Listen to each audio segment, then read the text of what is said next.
தமிழ்நாடு அரசின் நான் முதல்வன் உள்ளிட்ட திட்டங்களால் அரசு பள்ளியில் படித்து சென்னை ஐஐடியில் சேரும் மாணவர்களின் எண்ணிக்கை அதிகரித்து வருவதாக அதன் இயக்குநர் காமகோடி தெரிவித்துள்ளார். உயர்கல்வி நிறுவனங்களுக்கு செல்லும் அரசு பள்ளி மாணவர்களுக்கான பாராட்டு விழா சென்னையில் நடைபெற்றது. முதலமைச்சர் மு.க.ஸ்டாலின் பங்கேற்ற இந்த விழாவில் கலந்து கொண்டு பேசிய சென்னை ஐஐடி இயக்குநர் காமகோடி, கல்வித்துறைக்கு தமிழ்நாடு அரசு அளித்து வரும் முக்கியத்துவத்தை சுட்டிக்காட்டி பாராட்டினார். குறிப்பாக நான் முதல்வன் திட்டம் மூலம் கடந்த மாதம் மட்டும் 9,000 மாணவர்களுக்கு சாப்ட்வேர் பயிற்சி அளிக்கப்பட்டிருப்பதாக அவர் கூறினார்.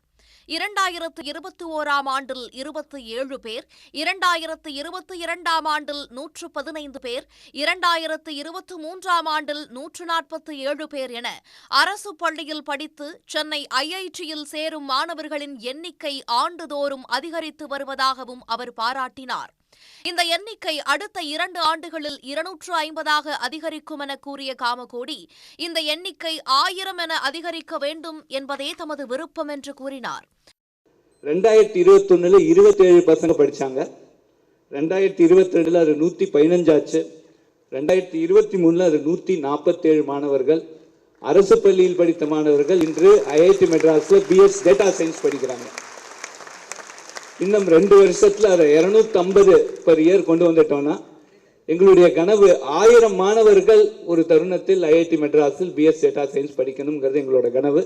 அது நிறைவேறும்ங்கிறது எனக்கு முழு நம்பிக்கை இருக்கு.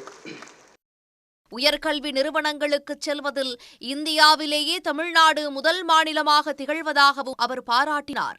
அரசு பள்ளியில் படித்து சென்னை ஐஐடியில் சேர்ந்துள்ள பார்த்தசாரதி என்ற மாணவன் இந்த நூற்றாண்டின் அப்துல் கலாமாக வருவார் என்றும் சென்னை ஐஐடி இயக்குநர் காமகோடி நம்பிக்கை தெரிவித்தார். சன் நியூஸ் வாட்ஸ்அப் சேனலை ஃபாலோ செய்யுங்கள். QR கோடை ஸ்கேன் செய்து சன் நியூஸோடு இணைந்திருங்கள்.